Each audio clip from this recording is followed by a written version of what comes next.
and welcome back to Scottish Independence Podcasts. This week, Marlene and I will be giving our reactions to John Swinney's latest speech, which he gave at Edinburgh University the week after Davos. And the speech was called A Moment of Challenge. We're going to put the link below if you want to go watch the full thing, because it really is quite an interesting speech. And it was in the wake of Mark Carney's speech at Davos about the rupture that has occurred in world politics. So we thought it was interesting that John Swinney was following up on that. And there were some very interesting points in the speech. So as we often do, we've picked out the bits that we liked, but do watch the full thing yourselves. And just so you know, some of the clips we didn't like. The first clip we've got is John Swinney outlining what the threat is, who's the threat coming from as well. Scotland's power may be small, but our location in the world is significant, given that we sit at one end of the strategically important Greenland-Iceland-Scotland gap. We are the most northerly non-Arctic nation and have a role to play in the effective defence and sustainable development of the High North and the Arctic. We are a proud European nation and seek also to be a constructive and engaged global citizen.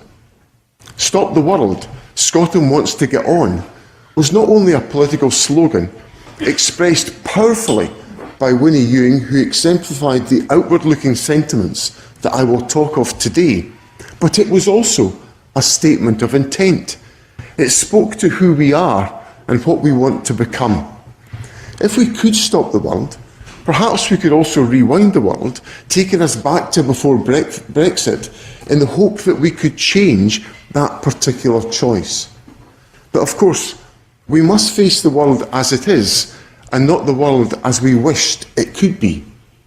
And that is a world where, last week, because of President Trump's threats in relation to Greenland, there was a real concern that next week the United States and Europe would be engaged in an open trade war.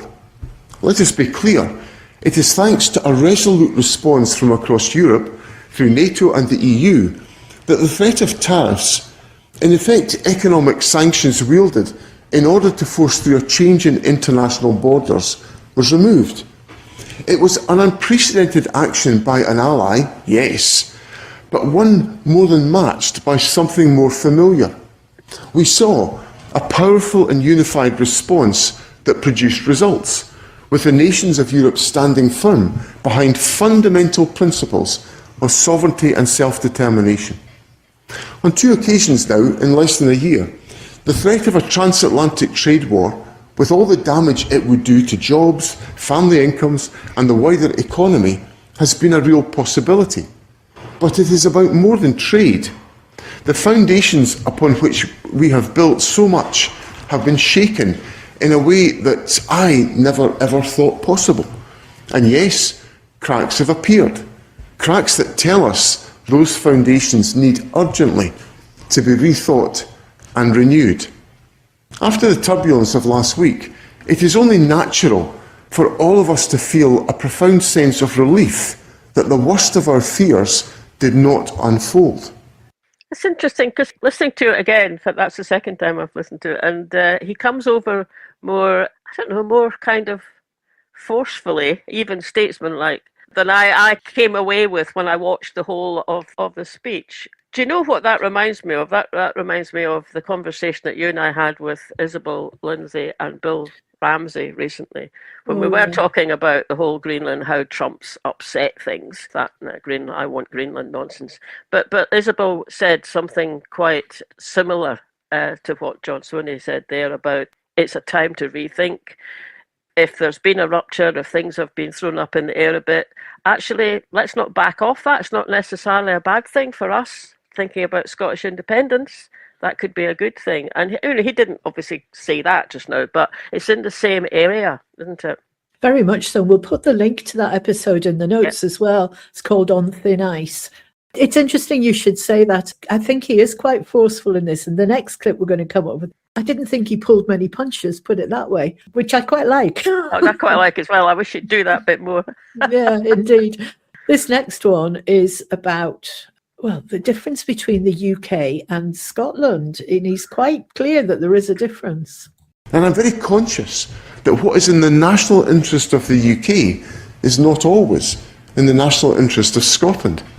An independent Scotland would, quite rightly, have the ability to and would make different choices. Our worldviews overlap in many important ways, as you would expect. But unlike the UK, Scotland has no need and no desire to project power on a global stage. While Britain may choose to spend billions of pounds on nuclear weapons, that is a choice. That's not a choice any Scottish government would make. Like our Nordic neighbours and peers, an independent Scotland would seek to contribute to collective defence as a member of NATO, and in doing so, take responsibility for the proper defence of the strategically important waters and airspace around our shores. And as the far north opens up, a northern nation like Scotland is well placed to play her part. It does not require a long memory to recall that the UK, while increasing investment in nuclear bombs, chose to scrap its entire maritime patrol fleet and its replacement.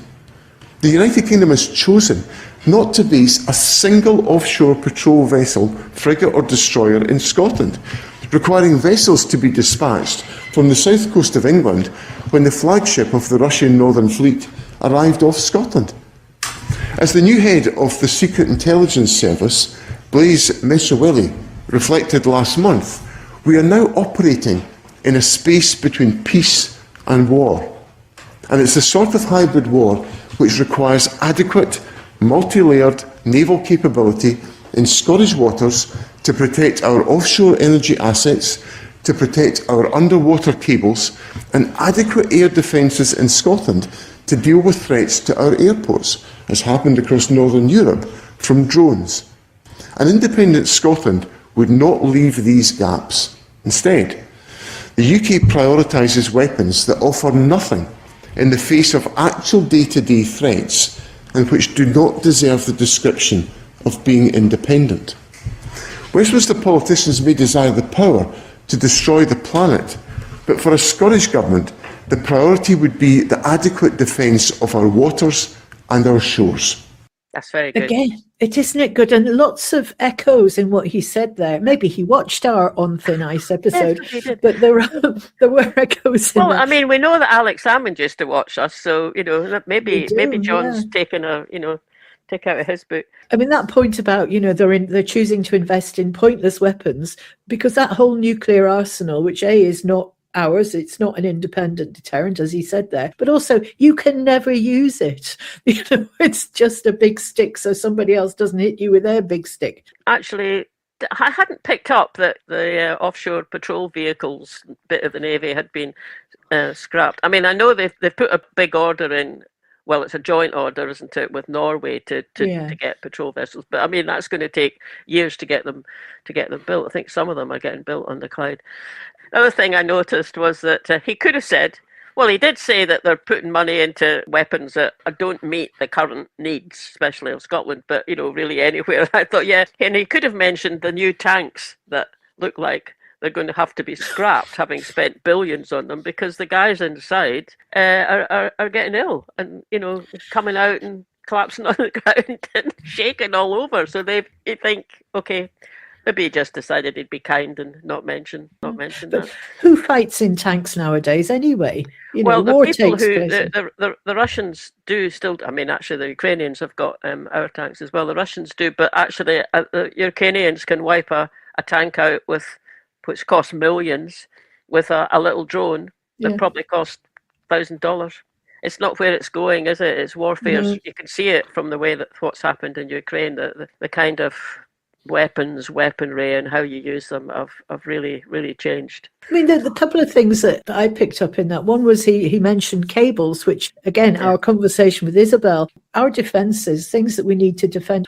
Undersea cables is a big thing, as will offshore energy as well, I suppose, would be. But the other thing, that point about none of these things are based in Scotland. The power lies in the decision making, isn't it? Yeah, It's the and decision the makers control. who decide, the guys in the Navy who say, we need to get out quickly. And that just reinforces the point he's making about this. These aren't the kind of defence decisions Scotland would make, because look at the size of our coastline. Yeah. You know, look at the threat to us from illegal, even drugs coming into the country, as well as the cables and things. There's all sorts of customs and excise kind of things as well. So the fact that we have nothing, it just seems ridiculous. But as you say, it's who's making the decisions. Certainly the undersea cables, whether they're power cables or communications cables. I mean, the North Sea, there must be loads of them in the North Sea, but actually there's a load of international cables that go from the UK and Europe over the Atlantic to to the States, and it's not all done by satellites. A lot of it is still done with undersea cables, and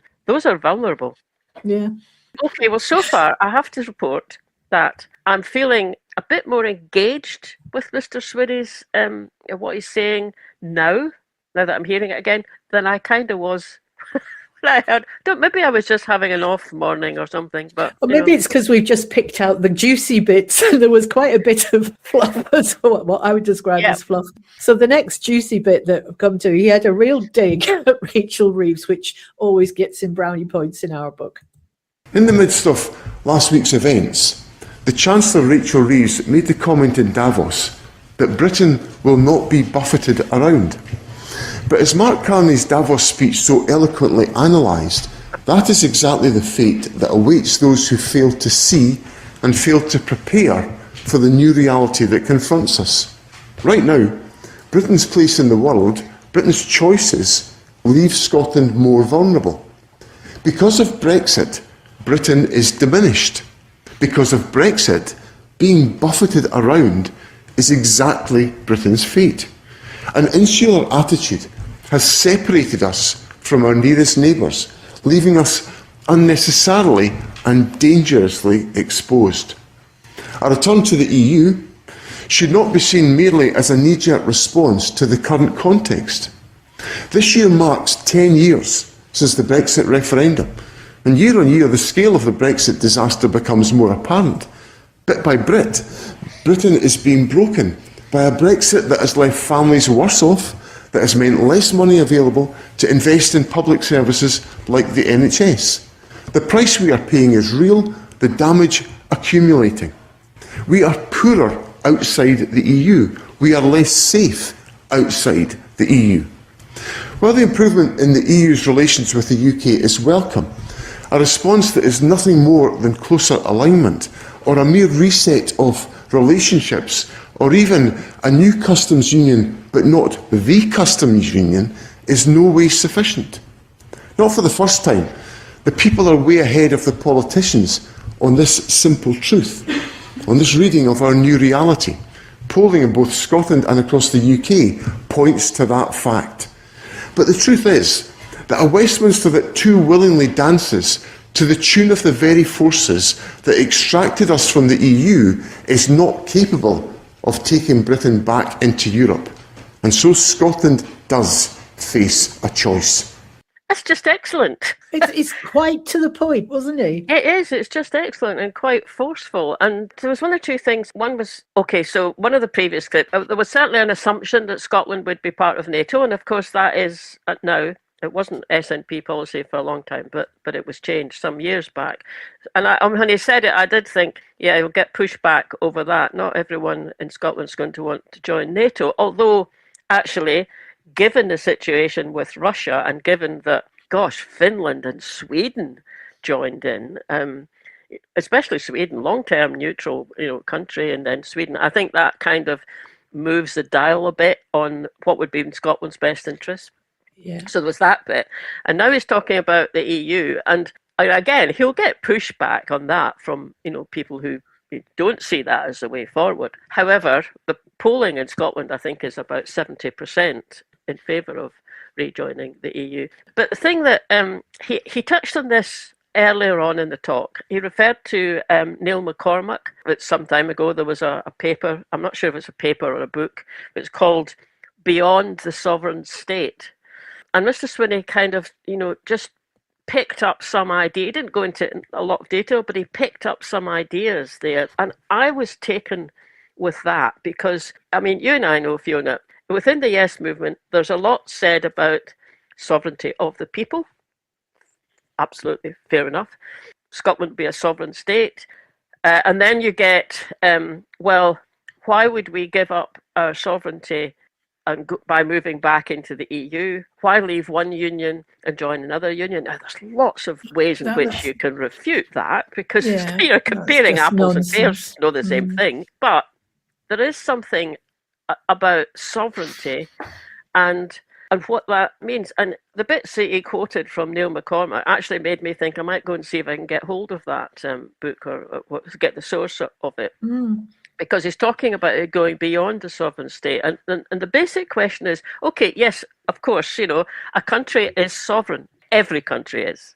It's not just something to do with Scotland, although we've got a particular historical kind of way of thinking about that, which goes back to Robert the Bruce. But then what would it mean to be, does sovereign mean you don't set up alliances with people? Does sovereignty mean you don't enter into treaties with people or agreements with people?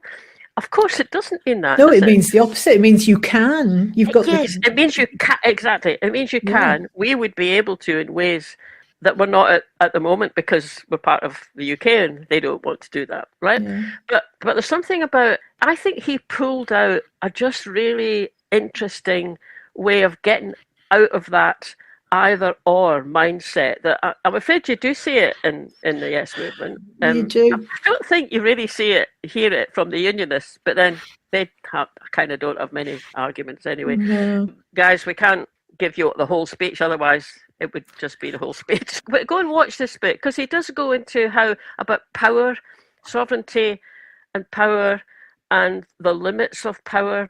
So Neil spoke of the difference between politics and law, between power and order. As for politics, Neil wrote, I shall allow the late Aneurin Bevan's dictum that politics is about power.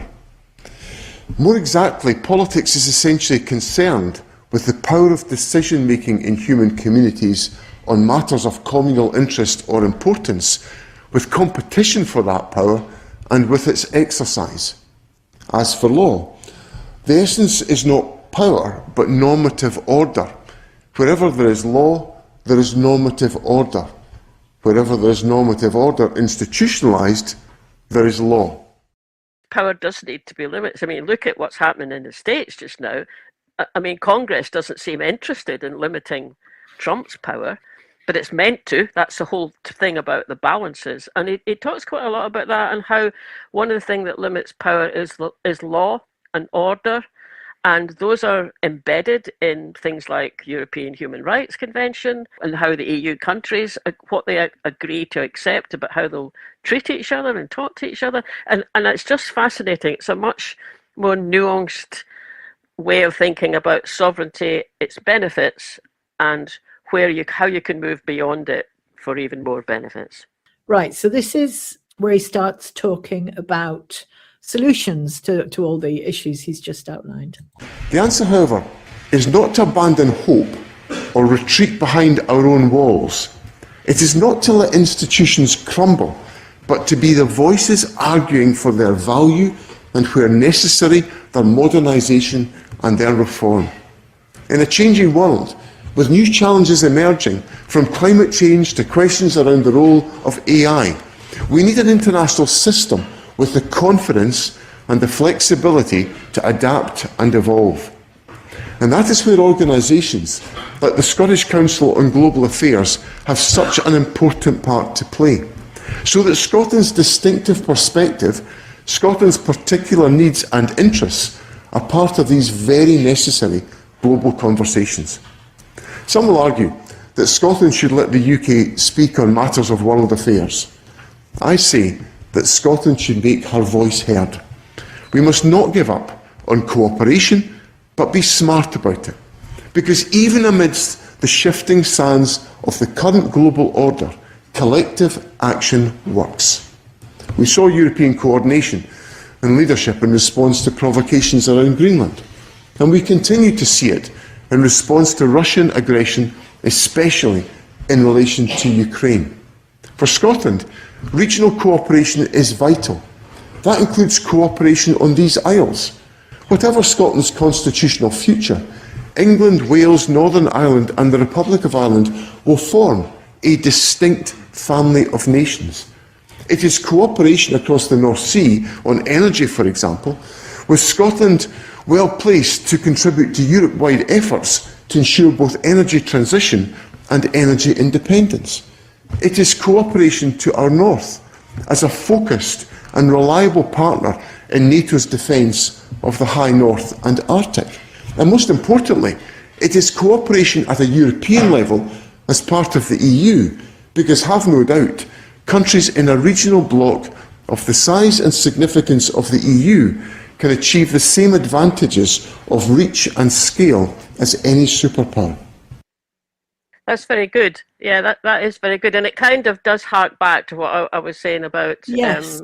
Sovereignty isn't about isolating yourself. You have to have it, of course, but then you're not in isolation. You're entering into responsible partnerships with other countries, whether it's trade or defence or culture or whatever. That's what we can't do at the moment, to the extent that we need to do it. And one of the other things he said, I think roundabout there, was that a rules-based order, which is what Trump is attempting to throw out the window or throw off the planet. A rules-based order is also a system of relationships. So there's always backwards and forwards, kind of, okay, we'll do that if it helps you, but then we'd need you to do this. And that's where Scotland needs to be in those discussions. That would be just brilliant, wouldn't it? It would be. But the other thing he said at the beginning of that clip was something about don't throw out these institutions, but yes, improve on them. Yes, fix them. Like the UN. Working.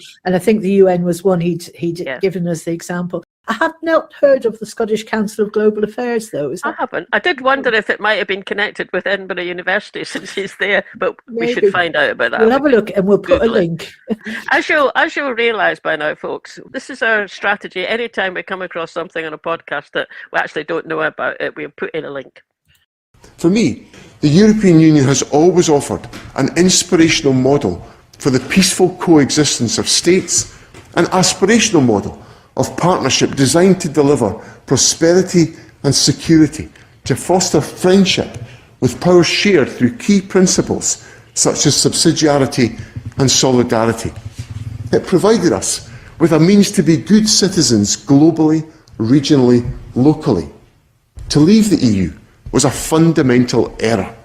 The United Kingdom wanted control more than cooperation, isolationism rather than partnership. But the Brexit experiment has failed. The United Kingdom is not a superpower, it is an intermediate power.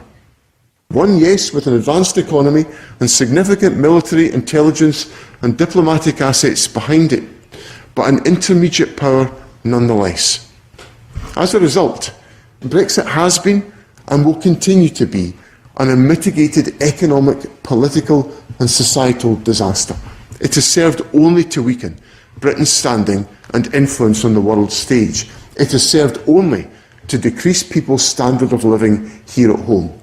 And that's why it's time for Scotland to choose a different path.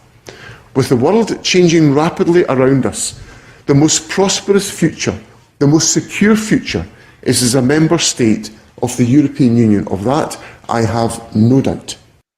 He touched on things you were mentioning there about that, joining together of countries. Yeah, I quite like that. Yeah, it's good. So that was the highlights we picked up. John Swinney's speech.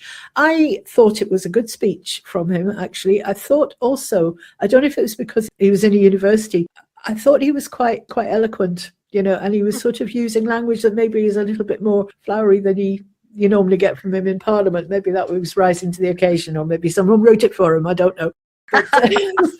Well, he wasn't speaking to Anna Sarwar, so it could be a bit more, fluent and. Well, that's a good point. Yeah. But then, having had that speech, which had some really good stuff in it, we then came to the questions. And I've noticed with all the speeches he's done, he separates off the print media, which you don't get to see that bit of the discussion, and it'll surface as a Daily Mail headline at some point. He did take a question from the BBC, and you wouldn't think when you hear this question that we just heard a speech all about how positive things are and how confident we can be in our future, because this is what the BBC chose to ask. To Andrew Kerr of BBC Scotland. Andrew. Thank you, First Minister. Now, you were talking about an independent Scotland, but actually when you look at an independent Scotland, perhaps pre-EU accession, would that not be more vulnerable than in the current setup? You also said cooperation is vital. We've got a statement from you in the Bella One in Parliament this afternoon. Opponents may say there's an element of hypocrisy there because you were happy for the captain and the crew to be kept by the Americans in Scottish waters, then anger at the Americans and the UK government when the captain is taken away, perhaps a moment you've seized to create a political argument. There'll be not much evidence of cooperation there. Miserable git, honestly. It's a gotcha kind of, let's focus in on something and call you a hypocrite and an opportunist. Never mind any of the big global issues that have just been discussed. Miserable, Andrew Kerr. Miserable. It is, and it was clearly, that question did not arise from the talk. He went along with that question in I was going to say his back pocket, but it's not. It's probably right. It's just straight in front of him. And as you say, it's just like snide remark. And disrespectful. Disrespectful. And the tone of it was... Yeah, I mean, it's what you just come to expect from BBC Shortbread. And even what he said at the beginning, he said pre-EU accession, he says, you've been talking about an independent Scotland. Well, yeah. Despite what BBC Shortbread and others keep saying about how the SNP have probably lost interest in independence. So, and then he goes, so is it not the case that pre-EU accession, Scotland would be in a more vulnerable state? That's Project Fear back again. I mean, it is, isn't it? And it's also nonsense because, pre-EU accession, once you've been accepted as a candidate, and you start going through the EU acquis to kind of set things up, and they agree, you've done that, you've done the next thing. But before you do anything, they offer you an association a trade agreement, an association agreement. So it's like, he knows that. He knows that, or he should know that. But it's been said, get in there, undermine him, sow a bit of fear while you're at it, and just see what you can do. You've got one chance. Sunday's National, Alan Smith had an article on it, and he was talking about how, because of EU enlargement, they're looking at switching the emphasis. So instead of it being, we give you a little bit, you reach the standard and then you get a bit more, it said, no, let's do it that you get a lot and then you start having to take on the responsibilities as you get there. That would help us. That really will help us when we get there. That would help. So that was the BBC blotting their copybook yet again. But the tone of the other questions, I think, they're quite long, some of them, but I thought it was interesting just to hear the way that the audience responded to him. So this first one. Thank you, First Minister. I really appreciate your ideas on internal and international issues. Bulgaria is very happy and thankful to UK for the support 3 decades ago to join NATO and the European Union. And I myself will be one of the happiest persons when this road back will be finalized. And I wish you full success in this direction. Just the way he starts off, the first thing he says is, thank you, First Minister. I really appreciate your ideas on internal and international issues. He'd be the happiest person to see Scotland back. Respectful, speaking as an equal, not trying to score points. After the nice Bulgarian, probably consul for Scotland or consul based in Edinburgh, is Gavin Sullivan, who's at the Edinburgh Law School, and he asked this question. Thanks very much, First Minister. It's Gavin Sullivan at Edinburgh Law School. The argument about greater collaboration between smaller independent nations and fostering closer ties, strengthening the rules-based order. I think on that, we can all agree that that's an important thing that we need to do in the current geopolitical moment. What wasn't much discussed, and that's where my question is coming in, is about what I would call the infrastructural dimension of the current geopolitical crisis that we're in. So, for example, many of the problems we're now confronted with aren't simply a reassertion of the US hegemony of the past in global politics, but they're expressed through the weaponization of infrastructure, financial infrastructure, digital infrastructure in particular, that maximizes asymmetries between countries on the world stage. And the vulnerability here is that our financial and security infrastructure remains deeply enmeshed with US power, with US-based firms in the AI race, whether it's AI platforms or big tech platforms that we're currently articulating our national move towards AI through.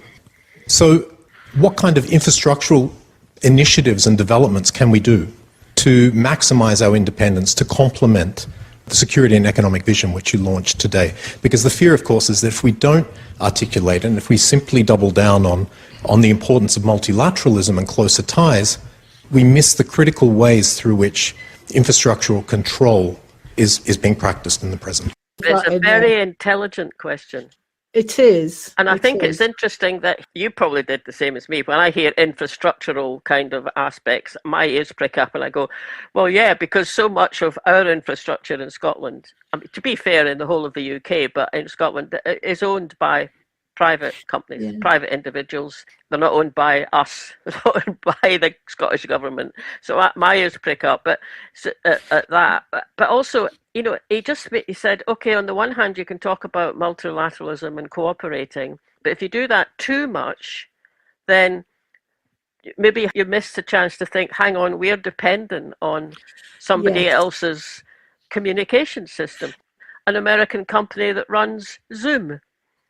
Yes, and in fact, the French government has taken steps to remove Zoom and Teams and use the French equivalent, Visio, I think it is. But that point about weaponizing infrastructure, we're seeing that. Doing. That's exactly what he's doing, and Musk as well. Yeah. His Starlink, the Ukraine. He threatened to withdraw the Ukrainians' ability to use Starlink to track what the Russians were doing. And, you know, and then he's the kind of guy that, of course, suits Trump down the ground. Well, it did at the time to have him on board. But, you know, any of those hugely rich moguls, and they own, they have all the money stashed away, so that means it's not in the economy. But also, they've got companies that have real power. So, you know, like the way, Trump didn't like it that the Chinese were running TikTok. So he made them sell it, and it's now run by an American company. And now we're hearing stories about, well, then you just have somebody else that's in control of the algorithm. Yeah. Not just social media, obviously, but... Yeah, it was a very good question. And that example you've just been talking about, it's down to the whims of one individual as well. It's not even a parliament deciding it. Compare the intelligence and thoughtfulness and depth of that question with the hastily scribbled attack line from the BBC, and there's quite a contrast to start with. The third question was from the Norwegian honorary consul, so we'll just hear his question again. Listen to the tone and the respect in how the question is addressed. Julian Jones, honorary consul general for Norway. First Minister, I think we would all agree with you strongly that Scotland has considerable economic opportunities in the energy sector, but I wondered whether you might want to speculate on other possible opportunities, and one which occurred to me is Scotland's strength in critical technologies, particularly with small companies. Which do you think would be the technologies which represent the greatest degree of opportunity, economic opportunity for Scotland in the future? And also, given the kinds of international change which you mentioned to us, which are the international relationships we have where probably the opportunities are diminishing and there may be risk, and which are the international opportunities where the opportunity is growing and perhaps we should look at more closely. Thank you very much. Thank you. In relation to our economic strengths. You cited the strength in energy, and I think it's pretty well developed and demonstrated. I've just spent a couple of days in London. I was just agreeing on Monday evening a renewed partnership between the Scottish Government and the City of London in relation to the development of financial services. And one of the points I was two of the points I was commending was the very significant growth in asset management capability within Scotland, but then also the very significant attractiveness of Scotland as a location for financial services activity because of the partnerships with our universities, and the university being central to many of the reasons why BlackRock, for example, is located in this city and expanding significantly, but very relevant also in Glasgow with JP Morgan, Morgan Stanley and Barclays as very significant expanded operations. So financial services is another example. I think in given where I am today, I can't possibly not talk about the computing strengths of the University of Edinburgh and the enormous capacity and capability of encouraging and motivating more developments in that respect. And I think that's where the technologies of the future lie. And of course, one of the key strengths that we are developing in partnership with our university colleagues is ensuring that the research power of our universities is deployed very strongly to support the developments within the Scottish economy, and in that area we have really substantial partnerships. Now, in relation to your question about where are our economic relationships, where have they been and where are they going, I want the Scottish economy to be an open economy. I want us to be engaged in international economic activity. I want us to be operating across a range of different partnerships. I think we've done economic harm to ourselves by what was decided about Brexit. So I think restoring our relationships with the European Union and easing trade flows and business flows is fundamental to the agenda we've got to take forward. The relationships with the United States are, have some volatility about them because of tariffs. And, my stance in relation to the activity I've taken forward in relation to whisky tariffs has been, clearly expressed about the fact that there is real damage being done to the industry in Scotland as a consequence of the tariffs. So we need to try to get to a position where we remove these obstacles. But these are just some of the opportunities and challenges that we face in the current context. It was an interesting answer because, it was a long answer, but it didn't really match the question, I don't think. And the guy was specifically asking about small enterprises, and he's talking about the City of London and partnerships with universities, which are on a much different scale. Yeah. I was... when he starts talking about financial services and asset management, I mean, Scotland already is, after London, I'm pretty certain that Scotland is the second next biggest hub for that kind of activity. And so that's not something that needs to be done. It's already happening. Whether that's a good idea to make it even bigger part of our economy, because if you think about the UK as a whole, one of the problems is that it's now it's not an economy that makes things. It's a service economy, and financial services is a huge, huge part of that, and it skews everything. I mean, it skews the economy as a whole, but it also skews other things because most of it happens in London. So London becomes very rich, and oh God, I just wish he hadn't done that, because that's not what I want for Scotland. I don't want Scotland to be going down the same line of, we've got a big financial sector, probably based in Edinburgh and Glasgow, I suppose Aberdeen as well. But, and then that starts to skew our economy in that way. I don't know, I'm really disappointed with that. It's a tricky one, isn't it? And we had a previous episode, we were chatting with William Thompson about the implications of certain decisions being made. And I think the question that pops in my mind is, what kind of partnership does the Scottish Government have with the City of London And how is that affected by decisions on, say, constitutional change, new currencies, all these things?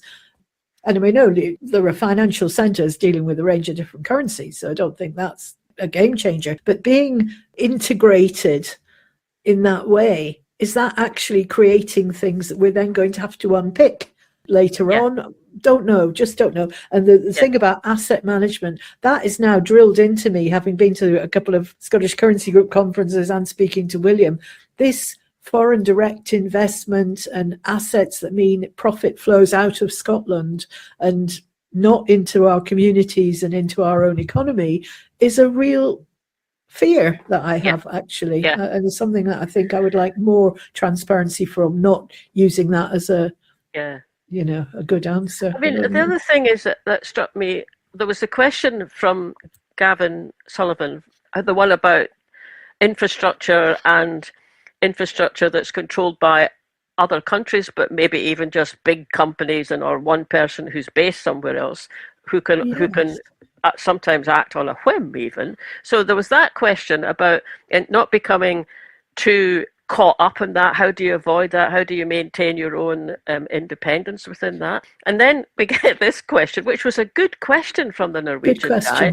But Mr. Swinney, is talking about, it's volatile and then there's tariffs and we can work to avoid that. But actually the real answer to the not being caught up with an America that at the moment is just slapping tariffs and everything, is to make sure that your trade isn't always all concentrated with one particular country in the world. And I know that's easy to say and difficult to do much about quickly, but I just thought, really disappointed at that. And as you say, the Norwegian chap actually specifically mentioned small companies, probably because that's the kind of area in the Norwegian economy that they're seeing opportunities, and they probably want to come over here and we can go over to there and there can be a lot of joint kind of projects happening.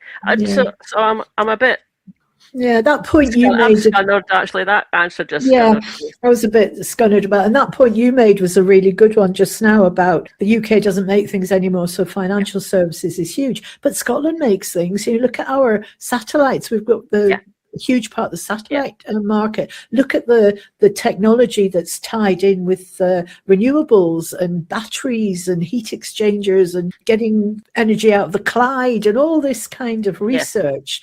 Which could all spin off into our whole supply chain is built around the energy thing, and he didn't mention any of that. Once I suppose he'd been there for an hour, maybe given a bit of space. You've given a bit of leeway, but there are those. We do make things, and we could make more things, and we could be cooperating with other people, whether it's in the EU or Norway, EFTA, whatever, and then their supply chains get built up in Scotland, but then also. You take that to other places. It's not just us that needs skill in setting up renewable energy systems or whatever. So then your supply chain can start supplying people in far away places as well. I just think, come on, Mr. Swinney, you should have been talking about that. Maybe what we should do is get hold of Craig Dale and say, listen, Mr. Swinney was asked a question about what we could grow, and he didn't answer it. So will you please come on and answer it for us, Craig? Because I bet Craig knows the answer to that. Craig is also brilliant at the whole assets, money leaking out of Scotland as well. In fact, we should do that. Consider yourself invited, Craig, if you're watching this.